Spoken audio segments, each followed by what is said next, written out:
Welcome back. Downtown Macon, 41 Skyview is brought to you by the Piedmont Macon Medical Center. Visibility looks kind of low. That also might just be because of water droplets on the camera, but obviously do be mindful. Driving not as bad as last week in the snow, but still a little wet. 50 degrees right now with a southwesterly flow at 6 miles per hour. It is very muggy and relatively calm with the wind, so some patchy fog could be possible ahead of the overnight hours. We're still dealing with some rain in our southeasternmost reaches. Look, you have a couple of sporadic tiny showers that have maybe popped up a little bit behind that, but there's not a whole lot left as we continue through this evening. Here's what we've gotten in regards to this system. The rain totals are actually not much different than what we had last week if you were to convert the snow into rain for the northern half of the region. Definitely not adding up in the southern portions, all right? Something like Cordele, for example, that got 9 inches last week. We were probably looking at about an inch of rain there. Macon, we got about 3 inches, and we're probably looking at a little under a half an inch of rain there. And boom, there you go.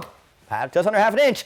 Gordon and Warner Robins, a couple of the wet spots at a little over a half an inch, but everywhere has gotten at least a 1/10 of an inch. So that's, again, not doing much in terms of drought conditions. Luckily, we aren't really dealing with a lot of drought right now. Today's high was 51, 9 below the average of 60. 45 this morning is the warmest night we've seen in some time, as that was back above the average of 36. We're actually going to be below the average tonight, as we'll stay in the 50s and upper 40s for a little while longer, but we should get down towards freezing for the coldest spots. And even if you do get to freezing, you do not need to worry about the roads freezing back over, as road temperatures are not going to get to or below freezing. They'll stay a few degrees warmer. Wind will be out of the northwest around 5 to 10 miles per hour. Gusts could be to about 15 or so, but there you go. Low to mid 30s is expected across the region heading into the beginning of your Tuesday. Sun will be back to begin tomorrow as well. Clouds are working to clear out through the overnight hours.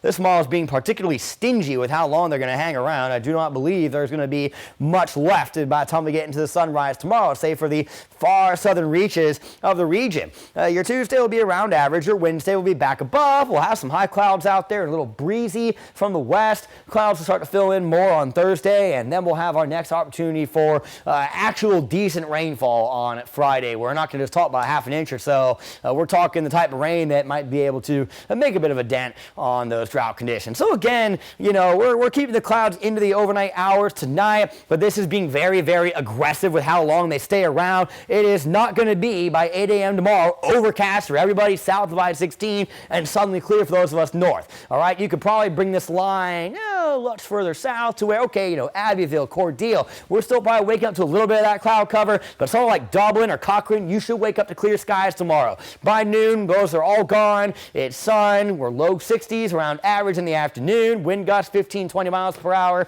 And then tomorrow night, we'll get down into the upper 30s, also right around the average for this time of year before we climb into the mid to upper 60s on Wednesday. We'll look beyond that in just 10 seconds. Your 41 NBC AccuWeather 7-day forecast is brought to you by Volume Chevrolet. So going forward, we're going to be well above the average, as we could see 70s by Friday. In fact, 1 or 2 spots could be in the 70s by Wednesday afternoon. But we'll definitely be keeping an eye on these storms with a good amount of heat there.